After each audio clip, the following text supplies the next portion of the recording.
Okay, so the purpose of this piece of the video is to show how pinpointing works and the benefit of a handheld pin pointer versus the pin pointer on the detector. Now, I've been detecting along here and I've come across a 20 target. It's about 3 bars down, and it sounds reasonably consistent no matter which angle I'm on. I'm getting a 20 and the tone is consistent. Now, there's a few ways we can approach recovering this target.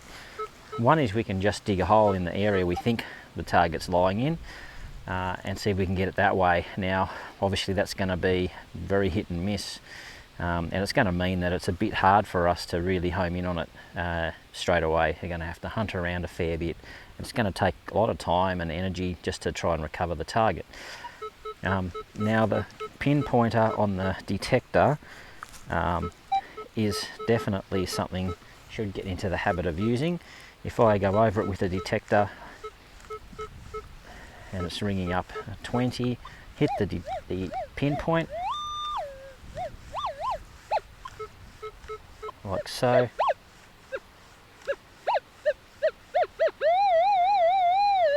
It's telling me that it's right there. Now, if I just leave the detector there and I zoom in on the Equinox, and most detectors have a similar arrangement, there's a spot just here towards the front of the detector, just past the joint where it joins onto the shaft. This area here is pretty much the center of the pin pointer as far as the Equinox goes.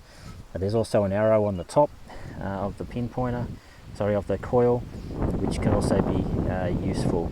So there's a couple of different ways of pinpointing. One is you put it in pinpoint mode until you get the loudest sound possible, and that dot there, underneath that is roughly where the object should be. So we'll just go back and do that again, and I will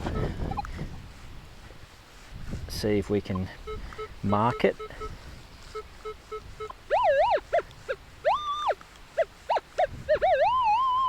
So about here, where my finger is, I'll put a mark, and I have actually got some golf tees.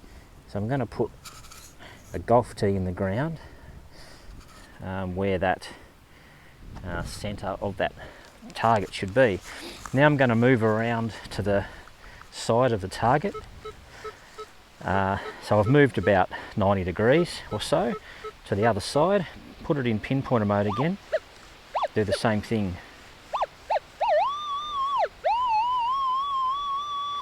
Okay, so if I leave the pinpointer there, I'll get another marker, and underneath this dot here on the other side is about there. I'm going to push that into the ground, so it's okay. So they're close but not right on top of each other, but they are close. And now if I move around to this side, do the same thing again. Scan over the target, pinpointer mode. The strongest sound is about there. And again, if I put a marker,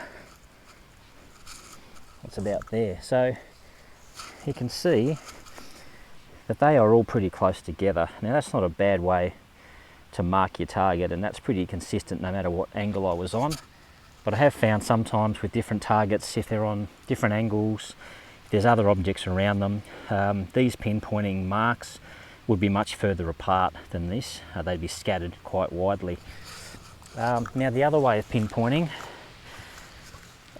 with this detector and with many others is you can use the tip of the coil.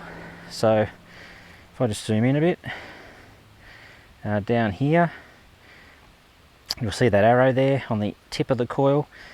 A lot of people will find the target like this, and then they'll move the coil back towards them until the tone stops.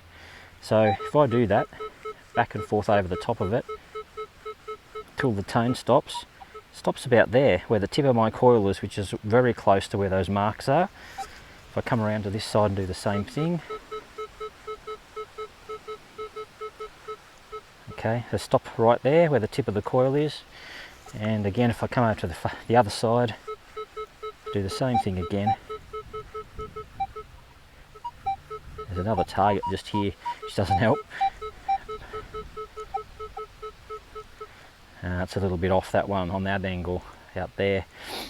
So that is one way to pinpoint, and the preferred way for me is under the coil, but it means you get a good grouping of targets just like that. Very good indication of where it is. But you can get more precise than this if you use a handheld pinpointer. After you've done the detecting pinpoint, you can home right in on it, and I'll show you that now.